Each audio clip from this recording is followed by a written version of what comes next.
Justice Sanjeev Khanna ने आज सुबह भारत के 51वें मुख्य न्यायाधीश के रूप में कार्यभार संभाला। उन्होंने जस्टिस डीवाई चंद्रचूड़ की जगह ली है। राष्ट्रपति द्रौपदी मुर्मू ने उन्हें शपथ दिलाई। न्यायमूर्ति खन्ना का मुख्य न्यायाधीश के रूप में कार्यकाल 13 मई 2025 तक चलेगा। केंद्र ने 24 अक्टूबर को न्यायमूर्ति खन्ना की नियुक्ति की आधिकारिक सूचना जारी की थी, जो कि मुख्य न्यायाधीश चंद्रचूड़ की 16 अक्टूबर की सिफारिश के बाद आई थी। 8 अक्टूबर को न्यायमूर्ति चंद्रचूड़ का सीजेआई के रूप में अंतिम कार्य दिवस था और उन्हें सर्वोच्च न्यायालय और उच्च न्यायालयों के जजों, वकीलों और कर्मचारियों द्वारा भव्य विदाई दी गई। देश के 51वें सीजेआई संजीव खन्ना आखिर है कौन? कानून से है पुराना नाता। संजीव खन्ना का कानून से पुराना नाता है। ऐसा हम इसलिए कह रहे हैं क्योंकि उनके पिता और चाचा दोनों ही दिल्ली की एक अदालत में जज के रूप में अपनी सेवाएं दे चुके हैं। उनका जन्म साल 1960 14 मई को हुआ था।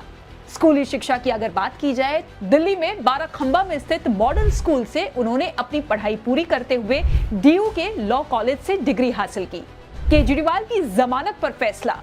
आम आदमी पार्टी के संयोजक और दिल्ली के पूर्व मुख्यमंत्री अरविंद केजरीवाल की सुनवाई मामले में चीफ जस्टिस संजीव खन्ना ने अरविंद केजरीवाल को प्रचार के लिए जमानत देने का फैसला लिया था और इसी के साथ साथ बिल्किस बानो का मामला भी उनके पास आया था।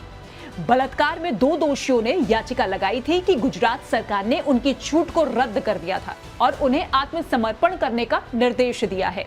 मांग की गई कि उनकी छूट को बरकरार रखा जाए, लेकिन दोषियों पर सुनवाई से संजीव खन्ना ने साफ इनकार कर दिया, जिसके चलते दोषियों ने याचिका वापस ले ली। हिजाब विवाद में रही अहम भूमिका। देश भर में हिजाब बैन को लेकर काफी विवाद पहले भी देखने को मिल चुका है।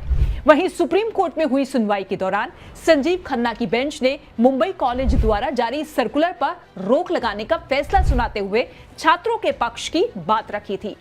इसी के साथ डेरा सच्चा सौदा प्रमुख राम रहीम के मामले में पंजाब सरकार की ओर से एक याचिका लगाई गई थी। इस याचिका पर सुनवाई करते हुए संजीव खन्ना की बेंच ने इसे खारिज किया था। पीठ ने तब कहा था कि याचिका में पर्याप्त योग्यता नहीं है। श्री कृष्ण जन्मभूमि पर अहम फैसला। श्री कृष्ण जन्मभूमि शाही ईदगाह मामले में भी उनकी अहम भूमिका रही है। इस दौरान हाईकोर्ट के आदेश को चुनौती दी गई थी, जिसके तहत हिंदू श्रद्धालुओं द्वारा दायर 2 मुकदमों में मस्जिद समिति के खिलाफ एक पक्षीय कार्रवाई करने का निर्देश दिया गया था। हाईकोर्ट से सुप्रीम कोर्ट का सफर तय किया। साल 1997 में उन्होंने दिल्ली हाई कोर्ट में अपनी कई सालों तक सेवाएं दी थी, लेकिन इसके बाद उन्हें प्रमोट करते हुए सुप्रीम कोर्ट का कार्यभार संभालने की जिम्मेदारी दी गई।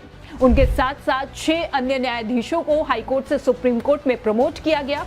इस लिस्ट में justice Syed Abdul Nazeer, justice Ranjana Prakash Desai, justice Lokeshwar Singh Panta, justice GP Mathur, इसके साथ ही जस्टिस रूमा पाल और जस्टिस एसएस कादरी का नाम शामिल है। साल 2004 में संजीव खन्ना को standing council for the government of national capital territory of Delhi के लिए नियुक्त किया गया था। दिल्ली में कई क्षेत्रों में संजीव खन्ना ने अपनी सेवाएं दी हैं। इनमें इनकम टैक्स डिपार्टमेंट, कंपनी कानून, भूमि कानून, पर्यावरण कानून और चिकित्सा में लापरवाही जैसे क्षेत्रों में अपनी सेवाएं दे चुके हैं।